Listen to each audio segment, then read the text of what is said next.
প্রজন্মটা, এই লেটেস্ট যে প্রজন্মটা, এদের অনেকেই জেনা করেছে, বিবাহ বহির্ভূত সম্পর্ক। এবং আমরা এখন জেনাকে অনেক সময় উস্কেও দেই, আমরা অনেক সময় এটাকে প্রমোটও করি, আমরা এটাকে ফ্যাশনও মনে করি। কারণ আমাদের ঢাকায় মানুষ বলে যে তোর গার্লফ্রেন্ড নাই, এটাই হচ্ছে ওদের কাছে অবাক করা বিষয়। সবাই ঘুরে, ঈদের দিন তুই ঘুরতে পারিস না? আমাদের ফ্যামিলির মধ্যে একজন বলতেছিল তার মেয়েকে, সবাই ঈদের দিনে বাইরে যায়, তুই যেতে পারস না? ঢাকায় এভাবে কথা বলে। তার মানে এটাই ফ্যাশন, মানে আমরা জেনাকে উস্কেও দিচ্ছি। তার মানে 25 বছর আমরা অনেকে জেনাও করেছি।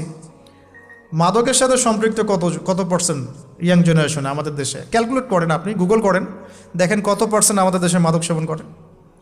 ইভেন এখন কিশোর গ্যাং বের হয়েছে, কিশোর গ্যাংয়ে অনেক যুবকরা যায়, অনেকে রাস্তাঘাটে মারামারি করে, অনেকে পলিটিক্যাল দলাদলির মধ্যেও আছেন অনেকেই, এবং এখানে ভাই ভাই রক্ত ঝরাই আমরা।